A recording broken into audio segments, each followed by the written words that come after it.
with our NCDS DataBytes lunchtime webinar series.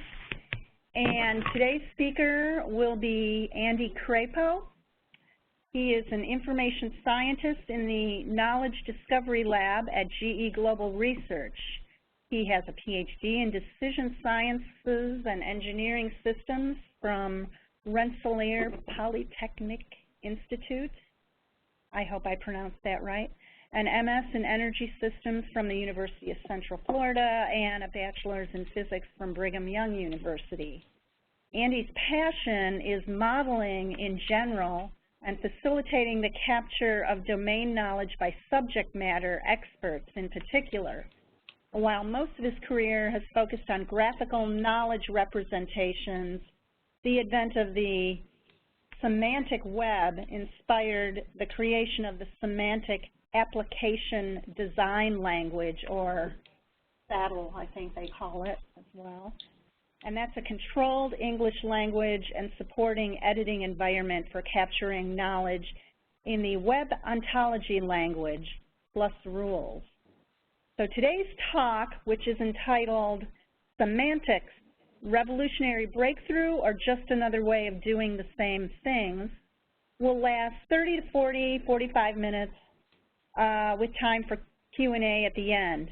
If you have a question that's particularly relevant to an issue being discussed right at that moment, feel free to unmute and ask your question.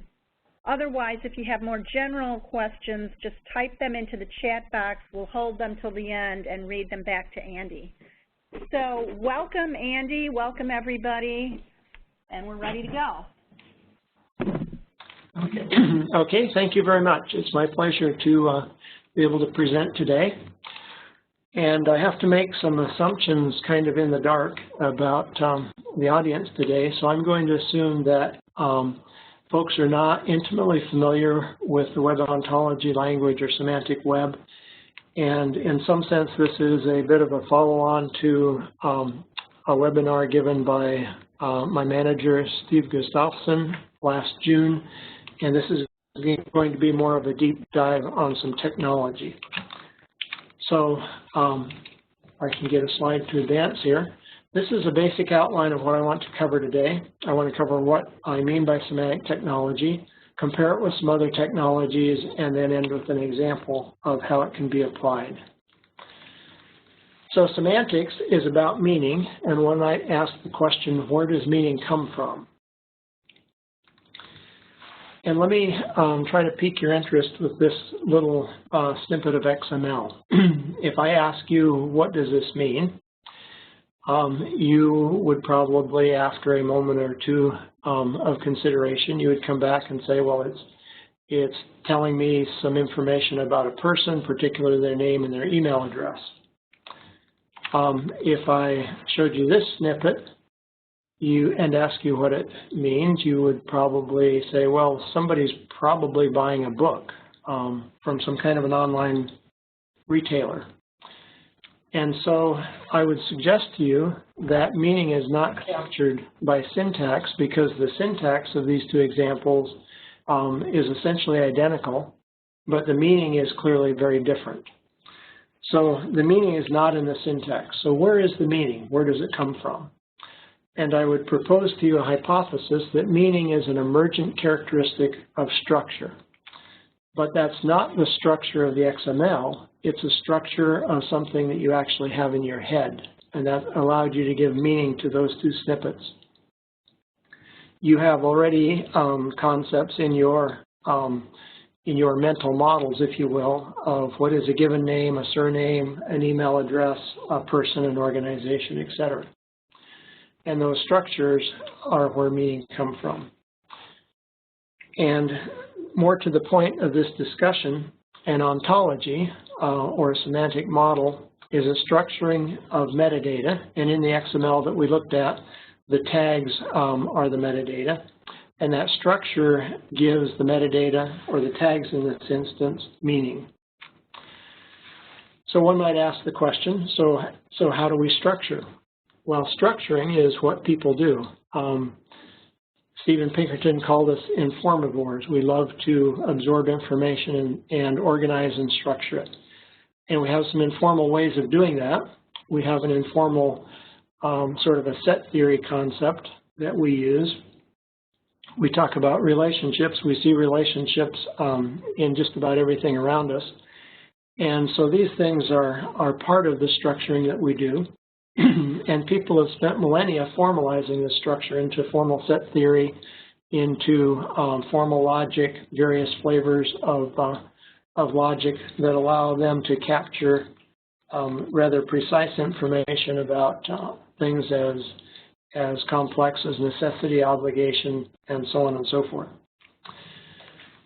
And one of the premises of what I'm going to present to you today is that our goal is to not only have a compatibility, but a synergy between our mental models, particularly the mental models of subject matter experts in a particular domain, and the formal models that we use. If they align well, then we can get synergy from that alignment.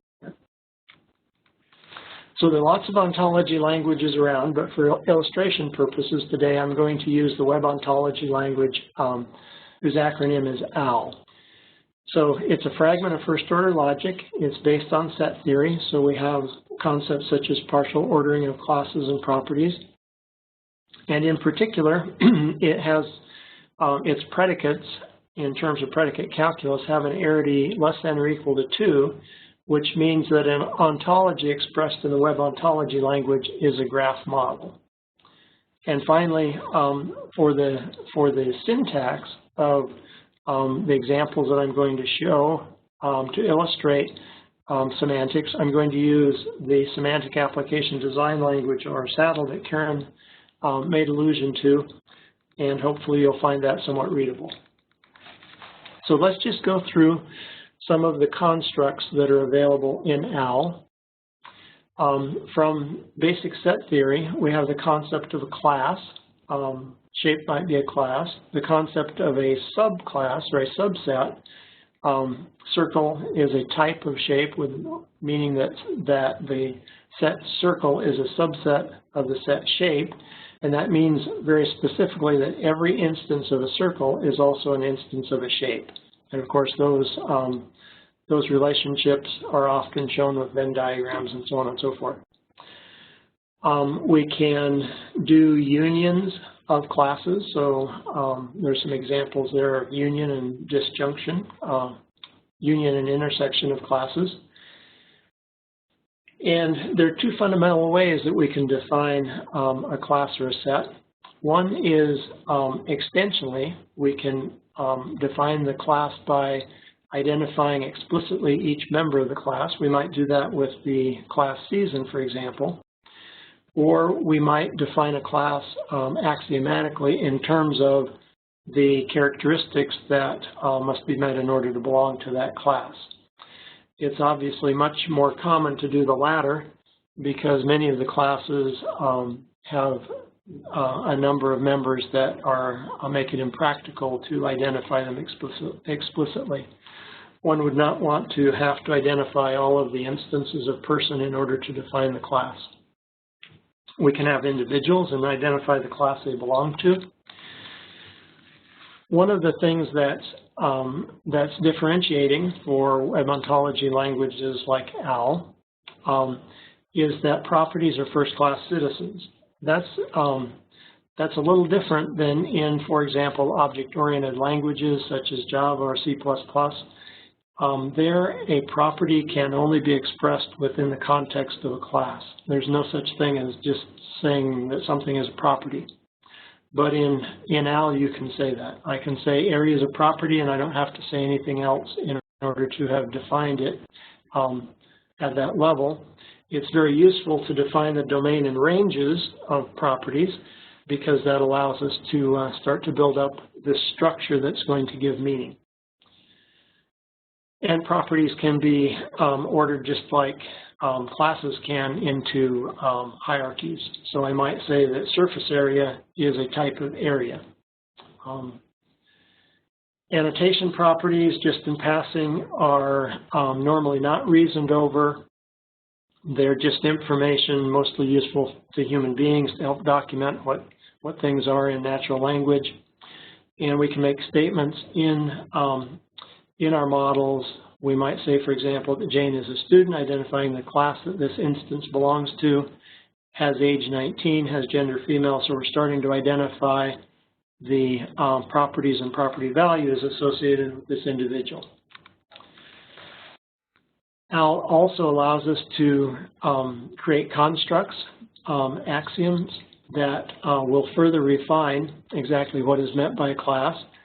I can, there are several basic kinds of axioms in OWL. Some values from is essentially an existential quantification.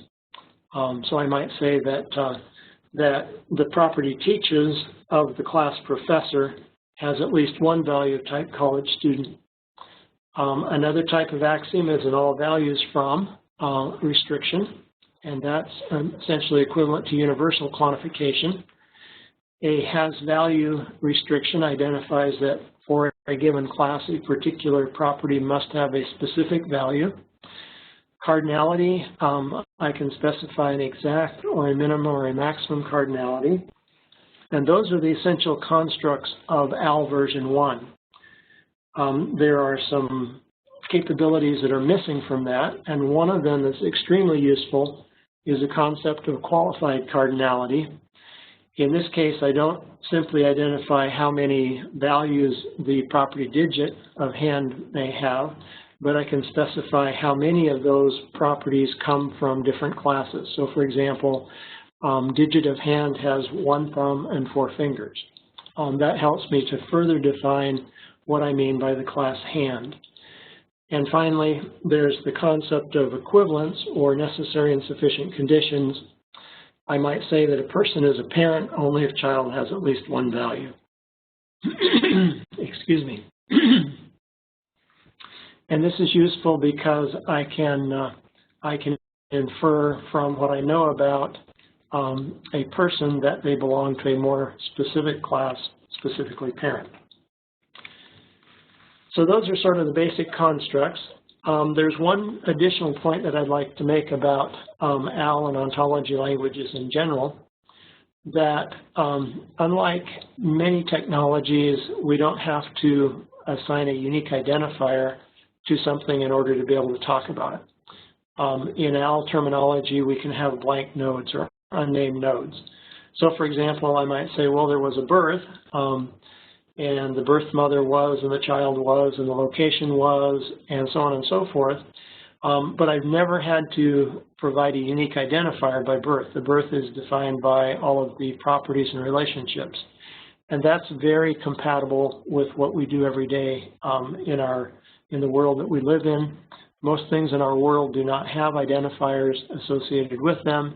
And even when they do, we often don't use them. My car has a VIN number, but I simply refer to it as my car. I identify it by its relationship to me, etc. Classes can also be unnamed. For example, food or drink. This union class doesn't have a specific name, and in OWL I don't need to try to invent one for it. So I mentioned that an OWL ontology is a graph model, and there's some interesting benefits of that. I'll just really delve into one, and that's the idea that I can have patterns because I have this graph model. All of the model can be expressed as a set of triples or subject, predicate, object, because the predicate again has arity too. And so I can in essence create patterns by not identifying one or more of the elements of a triple. So if I say Susan child and then I don't identify the third element, the object, I'm in essence creating a pattern which can be matched. So that in essence would match all of the children of Susan. Or I might say, who owns the Empire State Building? Or I might say, well, what is the relationship between Osama bin Laden and Barack Obama? These are all examples of triple patterns. If I want to express more complex patterns, then I use named variables to relate different triple pattern elements to create an overall pattern. So I might say Susan has child X and X has age Y. So in essence, I'm asking what are the names and ages or the identity and ages of Susan's children. Or if I say X is a gas turbine and X has fuel diesel and location Y, I'm in essence saying what are all of the gas turbines with fuel diesel and where are they located. So this gives us a really nice way of identifying patterns to be matched in our model. So we can use those, first of all, for queries. And the web ontology language is often queried with something called Sparkle, which is a graph query language. Again, it's a W3C recommendation, so it's part of the Semantic Web. And so I might say select X, where X is a birth, and then I have a bunch of relationships here. Expressed as a pattern, it looks something like that. So this, I can go off and find everything in my model that matches this pattern. And the patterns can be arbitrarily complex, essentially. Another use of graph patterns is in rules. So I can say a lot of things in logical axioms, but some things are difficult to say in logical axioms, but easy to say in rules. I could say, for example, if X is a person with age less than 12, then X is a child. While I could say this in logical statements, this is a lot easier for people to sometimes understand or express. And likewise, I can do rules that start to look like formulas that people are familiar with. I can say that the area of a rectangle is the height times the width. So this is just a kind of a summary slide. This summarizes what I mean by semantic modeling. It's based on set theory. There are instance, classes, properties. There are partial ordering and hierarchies. There are axioms to further refine classes and properties. There can be rules, and so on and so forth. If anyone has any burning questions on what I mean by semantics, now would be probably a good time to inject them. Okay, so I want to delve a little bit then into how semantic technology compares with other technologies. And if we're going to do a comparison, we sort of need, well, what's our criteria that we're going to use? So these aren't independent criteria, but they sort of capture what we have found to be very important in our work. The first question is how well the representation, our technology, is able to capture the data and knowledge of a domain in a form that is compatible with the way that the people who work in that domain think about the domain. So we want the model to be compatible with the mental models. A second criteria would be if we capture data and knowledge in this technology, how easily can people retrieve information from that? In other words, how easily can the representation be queried? And third, how expressive is representation to enable computation of additional information? In other words, what is not explicitly there but is inferred by what is known? In other words, does it enable reasoning and inference?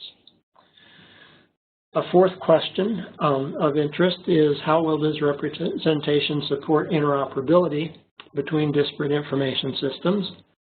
And the fifth is kind of a summary of some of the others.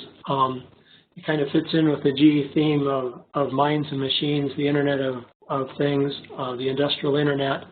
How well does the data speak to both machines and people with a shared semantics so that people and machines can work together effectively? So with that as kind of the criteria for comparison, I want to go through some representations. So we started out with little snippets of XML, and that was useful. And XML is fabulous because It gave us, for the first time, self-describing data syntactically, because we could put tags around pieces of information so that we knew what that piece of information was. But there is no semantics. XML is purely a syntax. If there's any interpretation of meaning, it comes from the tags, and the tags themselves do not contain that meaning, but only the structures that are elsewhere, either in a computer program that consumes the data, or in the case where we looked at these snippets, in the constructs that you have in your mind. Another interesting comparison might be with object-oriented languages. Started with Smalltalk and has evolved to lots of other object-oriented languages. Object-oriented languages are known to have a good compatibility with subject matter experts' mental models because they allow us to create classes that coincide with things of interest in the real world. I could have a car class, a house class, a person class, etc. in my object-oriented language. So that part they do very well. Not so good for queryability. There's no standard information retrieval methodology for object-oriented languages. Most integrated development environments, like for example, if you use an Eclipse environment for Java programming, the IDE will provide ability to query over the model to find out where a class is used or something like that. But there's no standard for that. That's something that has to be built into each application. There is no explicit reasoning or inferencing capability. And we talk about in semantics, we talk about the concept of a model theory. A model theory means that there is a well-formed, a well-documented way to know whether any statement is true or not in the context of the model. And object-oriented languages do not have a model theory. So I can't really, if I look at an object-oriented representation and I say, oh, well, therefore this must also be the case, there's no way to prove or disprove that statement. And a proof theory is sort of the mechanics of how do I go about applying the model theory in order to get a proof. So we can't really support reasoning and inferencing. Again, any reasoning or inferencing will take place in the application code itself. It will be written into the methods, and most object-oriented languages are very strong on methods and not very strong on some of the aspects of reusability of the classes. As far as interoperability across disparate information systems, basically object-oriented languages are interoperable only if the code is shared. They do not provide any interoperability at the data level. They don't allow me to share data between applications. So a very important technology that has served us well for many decades is that of relational database technology. The relational technology is well-founded, at least in theory, in first-order logic. I say in theory because some of the implementations have taken some license that have allowed them to depart from their theoretical foundation, and folks such as Chris Date have vigorously complained about that, and in books such as the Third Manifesto, you can read a considerable amount of criticism of the way that relational models have been implemented. The fundamental issue, from my point of view, with a relational model is that it does not have an object model. That is, it is not based on set theory, so there is no partial ordering. There is no way to do inheritance. I can't create a mammal table and then have capture information relevant to mammals in that table and then create, for example, a dog table and have it inherit from the mammal table. There have been various attempts to do that in relational technology, but none of them are theoretically well-founded, and none of them have caught on and really provided a usable approach. So sort of an outcome, if you will, of not having an object model is a relational schema. A relational schema tends to capture a data storage mechanism and not necessarily the domain concepts that a subject matter expert might be thinking about in their mental conceptualization of a domain. And I'll give you an illustration of that. So let's take the very well-known part supplier database, which is often used to introduce relational technology. And in a simple version of that, we have a supplier table S, a parts table P, and a supplier parts intersection table, if you will, SP. So if I represent that in a little more tabular form, the things with the red background are the primary key for the table. So I have the S table, the P table, and the SP table. And let's try to answer some simple questions from this simple relational model. Does the part number, which is a primary key in the P table, does a part number identify a type of part or an instance of a part? And if you think about that a little bit, I think you'll probably conclude that the part number is a type of part.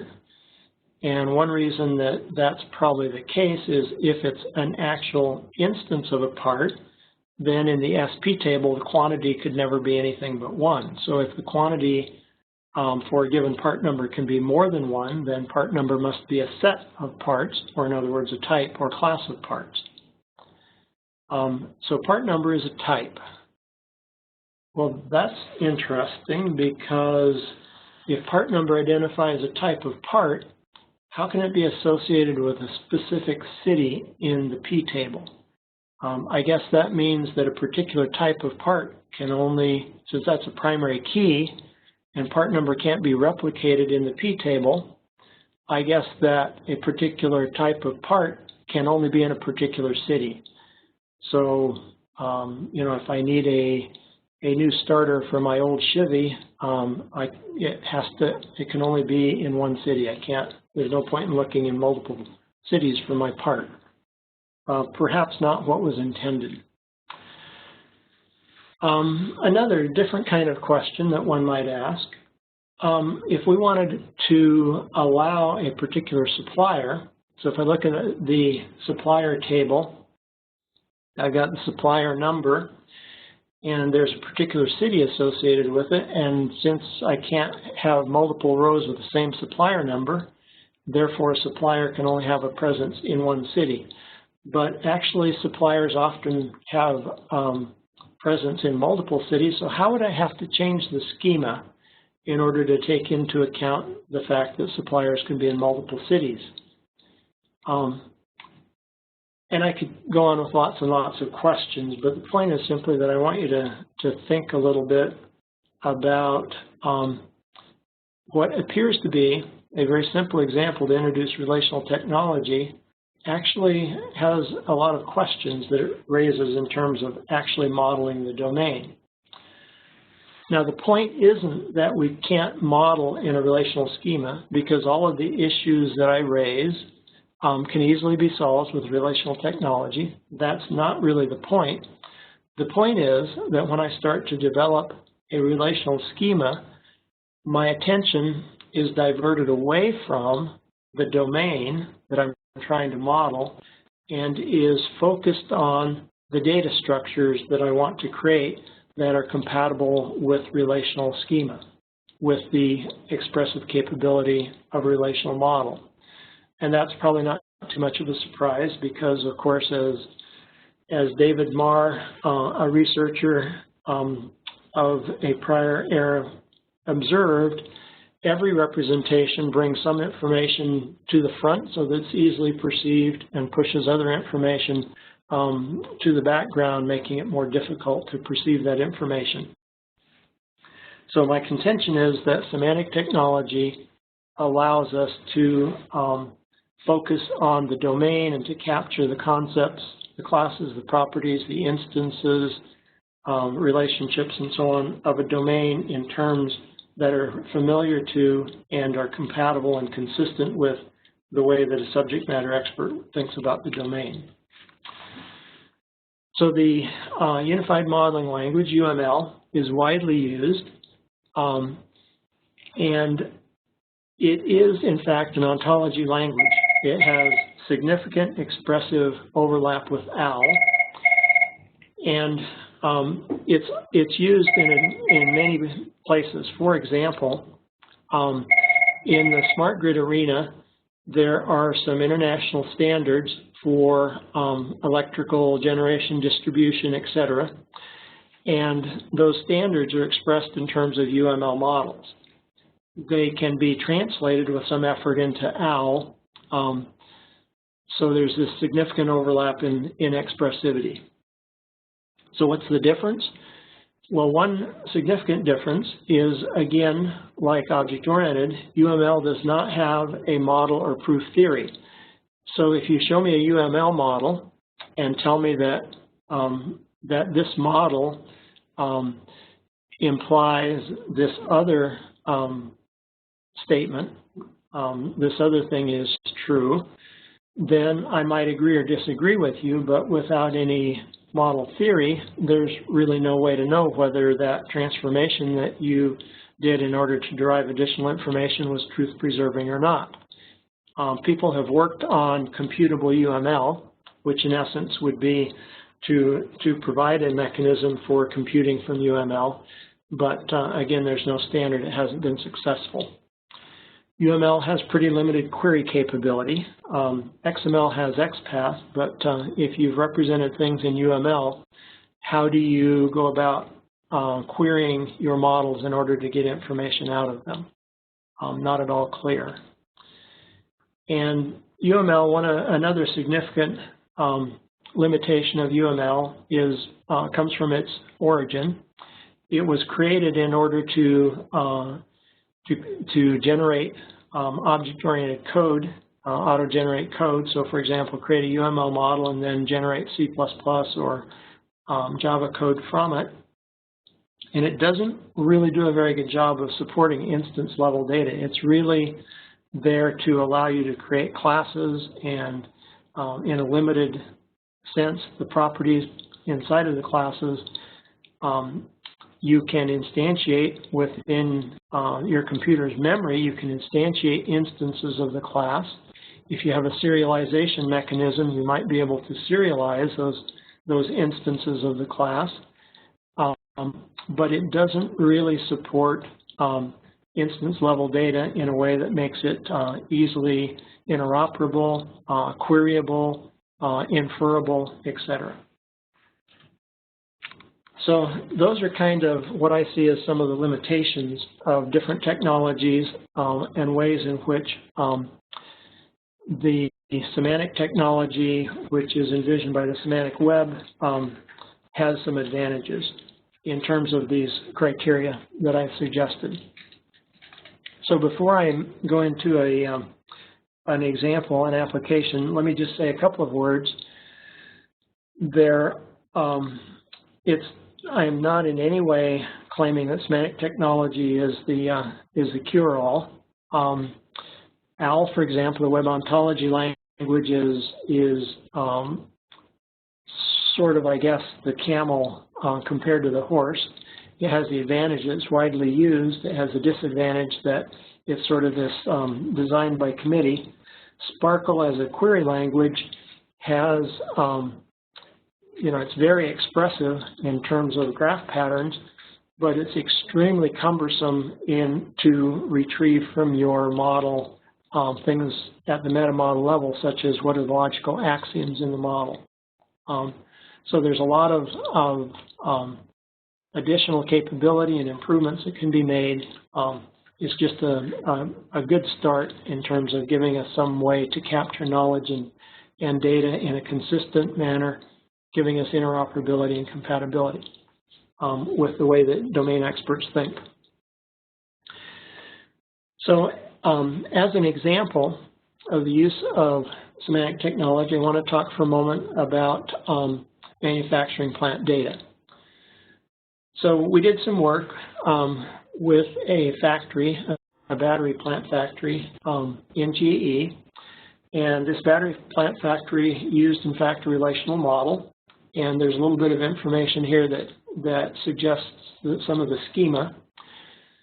The factory data had to be collected in real time, and that was a significant driver of the database schema. So the database schema worried a lot about the collection and the storage, not very much about the processes and materials in the plant. It was a very generic kind of a data capture schema. That made it very difficult to retrieve important relationships.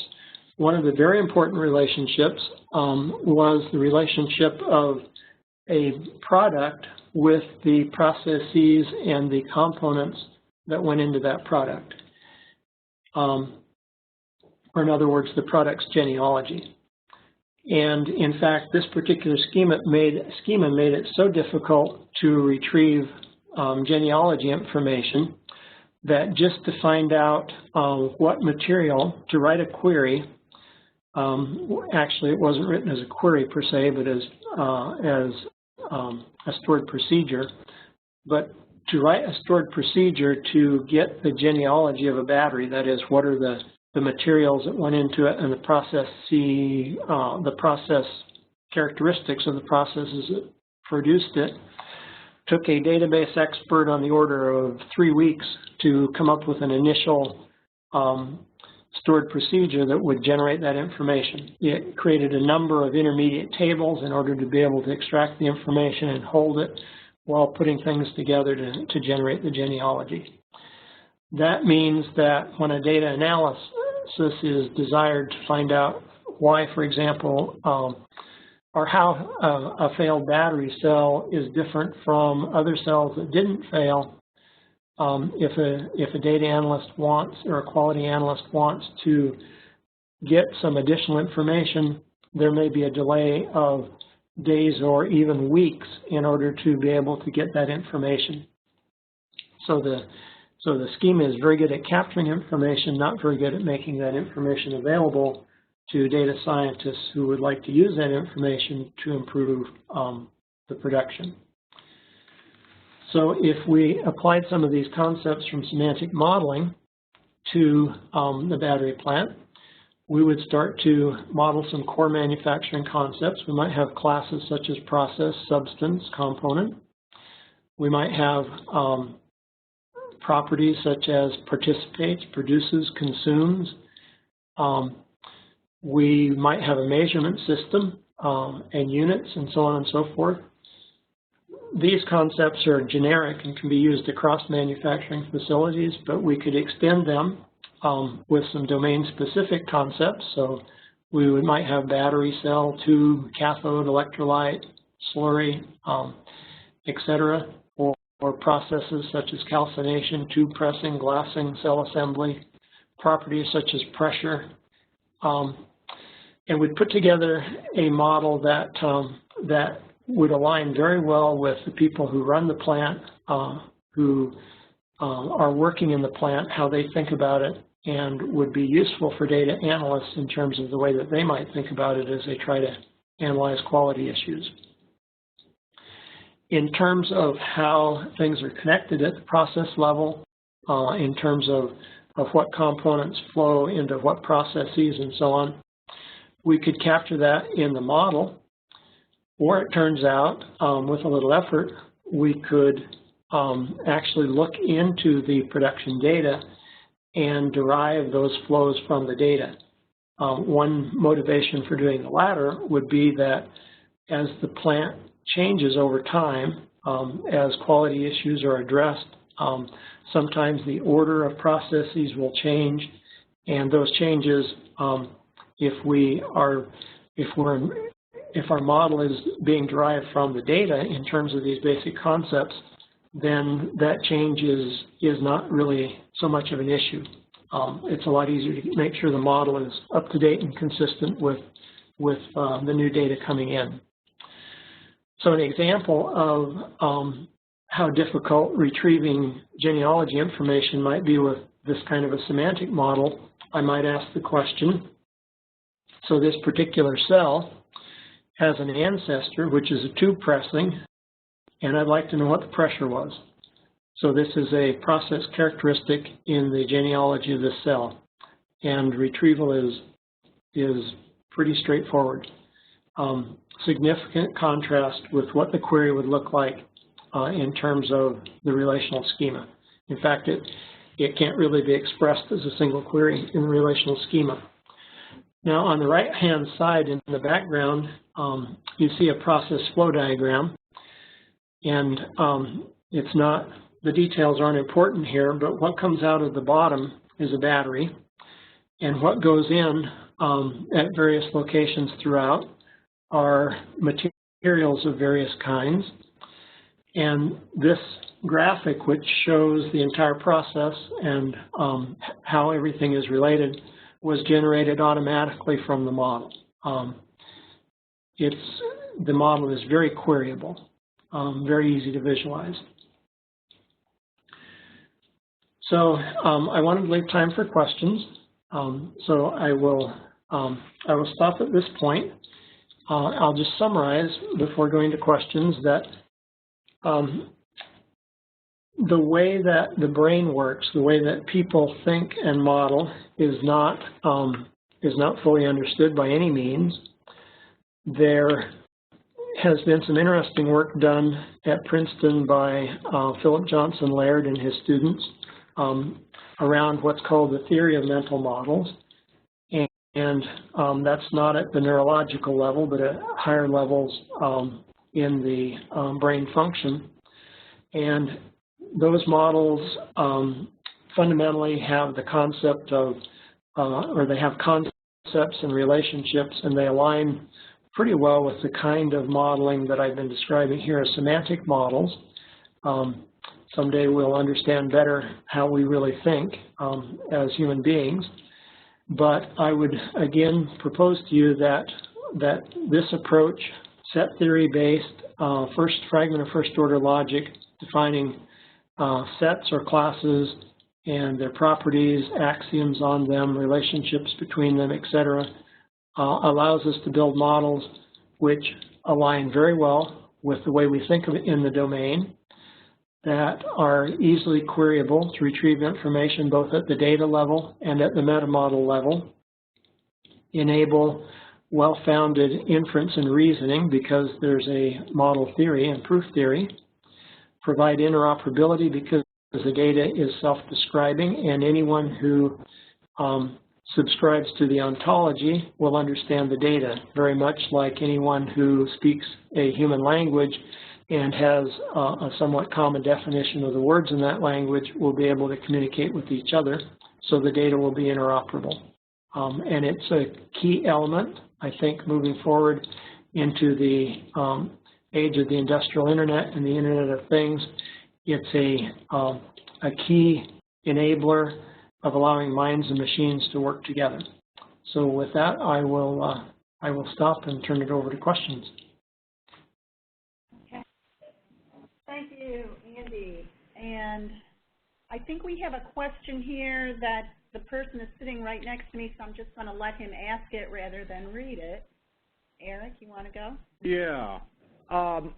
So look at this. It looks like you're using, or what you've talked about today has been manageable size models that you can actually make statements of correctness about. Something I'm interested in, I'm not sure if you pursued this, if you have any advice you'd like to give. Very large machine-generated models, specifically from text mining corpuses. Is that something you've been interested in at all? It's not something that I've worked a great deal on personally.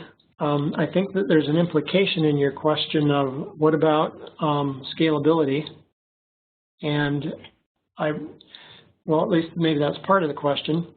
I would propose, and have done some work in the area, I would propose that semantic models are an ideal platform for machine learning.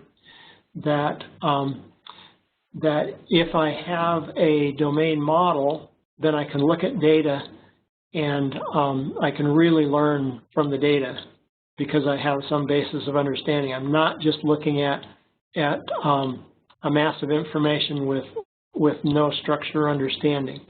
So you can both derive semantic models from data, or if you know that the data is in a particular domain, then the semantic model can inform the analysis of the data.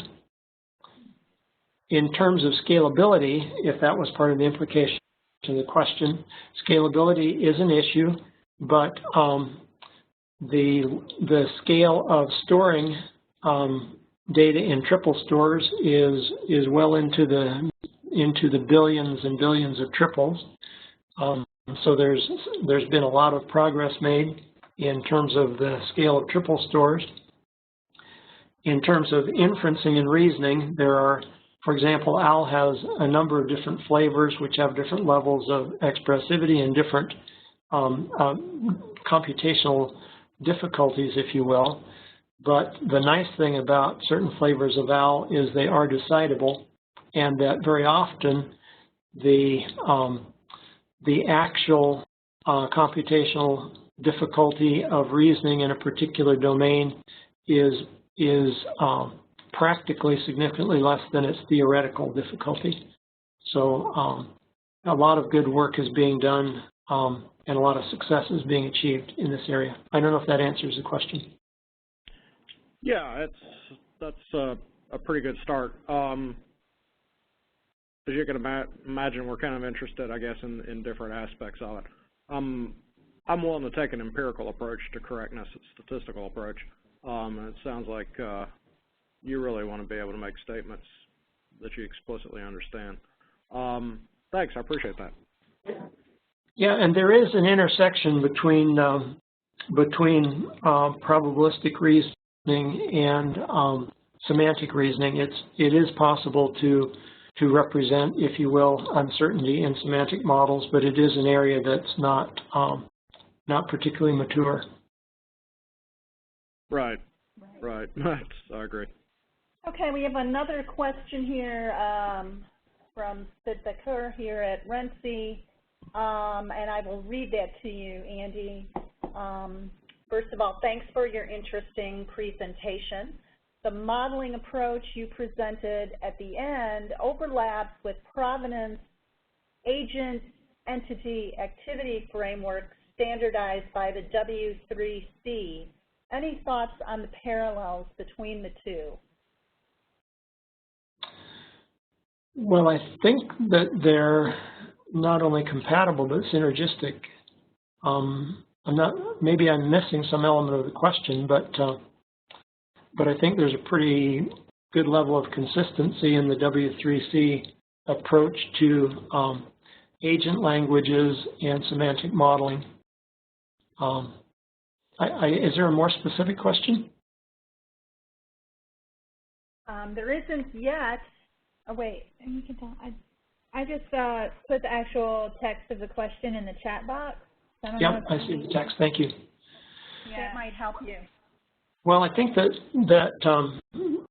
they go well together. I mean, the agent languages tend to be, I'm not intimately familiar with them, haven't done a lot of work, but from my exposure to them, the agent languages tend to be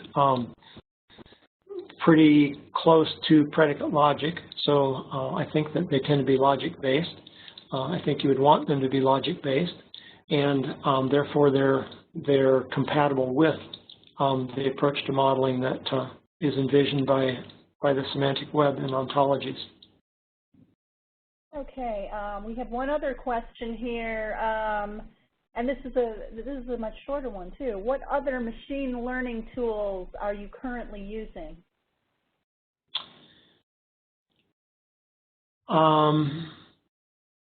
That would probably be a better question for other folks in my research group. I'm really focused on the semantic modeling and the use of those models for the various things that I've discussed, interoperability, inference and reasoning, querying, and so on. Certainly, it's a short punt to do quality analysis with this kind of a basis. In terms of machine learning,